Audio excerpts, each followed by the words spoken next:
தஞ்சாவூருடைய போர்ப்படை தளபதி சொல்லக்கூடிய எல்ஜி கணேசன் மட்டும் இன்றைக்கு இருந்திருந்தாருன்னா டிஎம்கேல அவர் தான் போர்ப்படை தளபதி.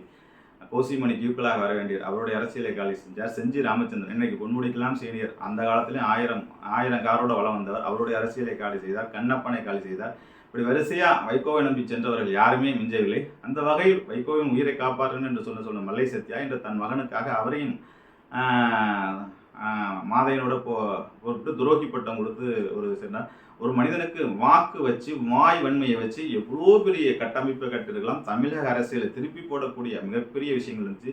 இந்த சைடில் கேப்டனோட நல்லா இருந்த கேப்டனை அன்னைக்கு டிஎம்கேயோட மட்டும் கூட்டணி அமைச்சிருந்தாருன்னா இன்னைக்கு பார்த்தீங்கன்னா அவரும் உயிரோடு வந்திருப்பார். அந்த ஆட்சி நடந்திருக்கும். அந்த தேமுதிக கொண்டு போய் தனி அணி அமைக்க வரேன்னு வாய் வன்மையால் அமைக்க வச்சு அன்றைக்கு கேப்டன் அவர்கள் வைகோவின் மேல் உள்ள ஒரு நம்பிக்கையின் பேரில், திருமாவளவன் போன்றவர்களோட நம்பிக்கையின் பேரில் தனி கூட்டணின்னு ஒன்று அமைச்சு வைகோவை நம்பி நட்ராட்டில் போனவர்களோட லிஸ்ட்டு கொண்டு போய் லிஸ்ட்டை கொடுத்தீங்கன்னா கொடுத்துக்கிட்டே இருக்கலாம். இன்றைக்கு அந்த அந்த கருப்பு துண்டுக்கு பலியாகக்கூடிய ஒரு பெரும் ஆற்றல் மிக்க ஒரு மனிதர் மல்லை சத்யா மட்டும் இன்னைக்கு டிஎம்கேலையோ இல்லை வேற ஒரு பவர்ஃபுல்லான கட்சியில் இருந்தால் இன்னைக்கு ஒரு அமைச்சர், இன்னைக்கு ஒரு எம்பி, இன்னைக்கு ஒரு எம்எல்ஏ, எவ்வளோ பதவிகளை பெற்றால் மல்லை சத்யா பற்றி நன்றாக தெரியும்.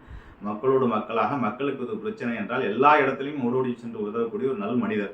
நீங்கள் இன்றைக்கி பேசிகிட்டு இருக்கீங்களே கார்பரேட் அரசியல் பேசக்கூடிய கையில் ஒரு பட்டியை போட்டு சிந்திச்சுட்டு தீப்பெட்டி சின்னத்தில் நின்னாரே உங்கள் பையன் துறையை நெருங்க முடியுமா? யாருக்காச்சும் எதுவும் தள்ளி கொடுத்துட்டு இருக்கின்றீர்களா, அள்ளி கொடுத்துட்டு இருக்கிறீர்களா என்றால் கேட்டால் இல்லவே இல்லை. ஆகவே ஒரு மனிதன் இப்படி வாழக்கூடாது.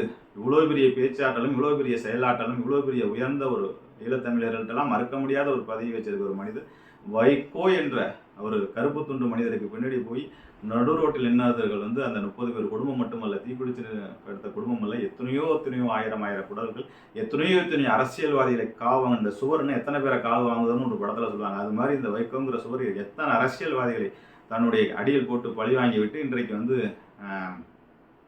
திரு துரை வைகோ என்ற தன் மகன் வாரிசுக்காக எல்லாத்தையும் இழந்து துடித்து போய் பேசுகின்றார். துடிப்போடும் உணர்ச்சியோடும் உயர்ப்போடும் பேசக்கூடியவர்.